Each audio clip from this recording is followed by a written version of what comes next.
ಗುರು ಬೆಳಗ್ಗೆ ಎದ್ದು ಅಂಗಡಿಗೆ ಹೋಗಿ RMD ತಗೊಂಡೆ. RMD ತಿಂದಿಲ್ಲ ಅಂದರೆ ತಲೆನೇ ಓಡಲ್ಲ. ಏನು ಅರ್ಥವೇ ಆಗ್ತಿಲ್ವೇ ಈ ಕೇಸು? ಮತ್ತೆ ನಮ್ಮ ಫ್ರೆಂಡ್ ಮನೆ ಹತ್ರ ಹೋದೆ. ಅಲ್ಲೋಗಿ ಸ್ವಲ್ಪ ಹೊತ್ತು ಅವ್ರಿಗೆ ತಲೆ ತಿಂದೆ. ಮತ್ತೆ ಇನ್ನೊಬ್ಬ ಬಂದ. ಅವನು ಏನೋ ಕಂದಲೇ, ಏನೋ ಏನೋ ಏನೋ ಏನ್ ಸ್ಮಾರ್ಟ್ ಆಗಿದೆ. ಬಂದು ನನ್ನ ಹಳ್ಳಿನ ಮಾಸ್ಕ್ ಇಸ್ಕೊಂಬರೋಣ ಬಾರೋ ಹೋಗಿ ಬರೋಣ ಅಂತ ಕರ್ಕೊಂಡು ಹೋದ.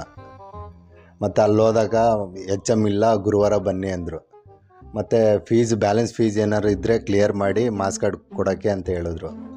ಸ್ವಲ್ಪ ಹೊತ್ತು ವೆಯ್ಟ್ ಮಾಡಿಬಿಟ್ಟು ಫೀಸ್ ಕ್ಲಿಯರ್ ಮಾಡ್ದೆ. ಯಾರಲ್ಲ ಅವಳು ಹುಡುಗಿ ದೇವತರ ಅವಳೆ ಒಂದು ಮಣ ಮೇಕಪ್ ಮಾಡ್ಕೊಂಡು ಕ್ಲಿಯರ್ ಮಾಡ್ಕೊಂಡು ಮತ್ತೆ ಊರಿಗೆ ಬಂದ್ವಿ. ಊರಿಗೆ ಬಂದಾದ್ಮೇಲೆ ಮತ್ತೆ ನನ್ನ ತಂಗಿ ಕಾಲ್ ಮಾಡಿದ್ಲು. ಮನೆ ಹತ್ರ ಆವೈತಣ, ಭಯ ಆಗ್ತಿದೆ ಬಾ ಅಂತ.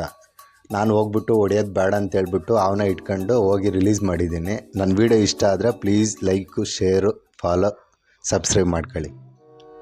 ಇಷ್ಟು ಹೇಳೋಕ್ಕೆ ಇಷ್ಟಪಡ್ತೀನಿ. ಓಕೆ ಫ್ರೆಂಡ್, ಬಾಯ್.